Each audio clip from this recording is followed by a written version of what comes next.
Hello' guys, আজি আকৌ এটা নতুন ভিডিঅ' লৈ আহিলোঁ আপোনালোকৰ মাজলৈ।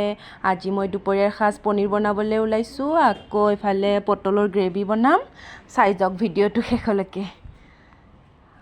এনেদৰে অকণমান আদা নহৰু আৰু জলকীয়া বিলাহী এনেদৰে মিক্সাৰত মাৰি ল'লোঁ। তাৰপিছত অকণমান ভাজি ল'লোঁ এনেদৰে অকণমান তেল দি। তাৰপিছত ভাজি লোৱাৰ পিছত এতিয়া মই ফাৰ্ষ্টতে বনাবলৈ ওলাইছোঁ পটলৰ গ্ৰেভি।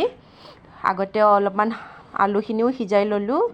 তাৰপিছত অকণমান পটলটো হাফ ফ্ৰাই কৰি লৈছিলোঁ। তাৰপিছত আকৌ এনেদৰে গুড়া মছলাখিনি ৰেডি কৰি ল'লোঁ। তাৰপিছত আকৌ দি দিলোঁ। তাৰপিছত অকণমান লৰাই খেলি আছে। মাছ কিনি আনিছিল বাপেকে, দুটা আছিলে, এটা মৰিল। মানে বল এটাত আনিছিলে গ্লাছৰ, তাৰপিছত সেইটো ভাঙি থাকিলে। এতিয়া তাকে দেখাই আছিলে সি। আকৌ পানী গৰম বহাই দিলোঁ এক চাইডত। নক'ব আৰু লৰাই ইফালে সিফালে মোৰ মানে পিছে পিছে। এয়া এনেদৰে মই এতিয়া পটলখিনি দি দিছিলোঁ। আকৌ ভাজি অকণমান পানী দি দিলোঁ। এতিয়া গৰম কৰি লোৱা পানীখিনি দি দিলোঁ। এতিয়া মোৰ হ'বই আৰু। পনীৰখিনি বনালোঁ। আপোনালোকক ভিডিঅ'ত দেখুওৱা নহ'ল পনীৰখিনি বনোৱা। আপোনালোকক যদি ভিডিঅ' লাগে পনীৰ বনোৱা ৰেচিপিৰ, তেতিয়াহ'লে আপোনালোকে কমেণ্ট কৰি জনাব। তেতিয়া মই দেখাম মইনো কেনেকৈ পনীৰ বনাওঁ। আজি খালি পটলৰ গ্ৰেভি বনোৱাখিনিহে দেখুৱালোঁ আপোনালোকক।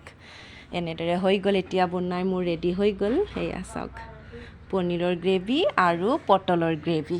দালি বনোৱা নাই, ভাজিও বনোৱা নাই, একো বনাব মন নাই যোৱা। গতিকে এই দুবিধেই বনালোঁ মই আজি। দুপৰীয়াৰ সাজ বোলো এনেদৰে খাওঁ আৰু বুলি। আপোনালোকেও বনাই খাই চাবচোন গাইছ। এনেদৰে বহুত ভাল লাগে খাই পেলাই মোক জনাব সঁচাই কৈছোঁ নে মই মিছাই কৈছোঁ। সঁচাকৈ বহুত ভাল লাগে এনেদৰে খাই। সদায় আৰু দালিনো কিমান খাই থাকিব, গতিকে এনেদৰেও কেতিয়াবা বনাই খাই চাব লাগে। তো মই এনেকৈ বনাই থাকোঁ বাৰু মাজে মাজে। দালি ইমান বেছি খোৱাই নাযায়। ল'ৰাও খুব ভাল পায় এনেদৰে খাই। সিও দালি খাই খাই ব'ৰ হৈ যায়। গতিকে এনেকৈ অকণমান বেলেগ বনাবলৈ ট্ৰাই কৰোঁ। মইনো কেনেকুৱা বনাওঁ তাকেহে আপোনালোকক দেখুৱাবলৈ ট্ৰাই কৰিলোঁ গাইছ। নতুনকৈ ভিডিঅ' বনোৱা ষ্টাৰ্ট কৰিছোঁ। আমাকো অকণমান মৰম চেনেহ কৰিব গাইছ।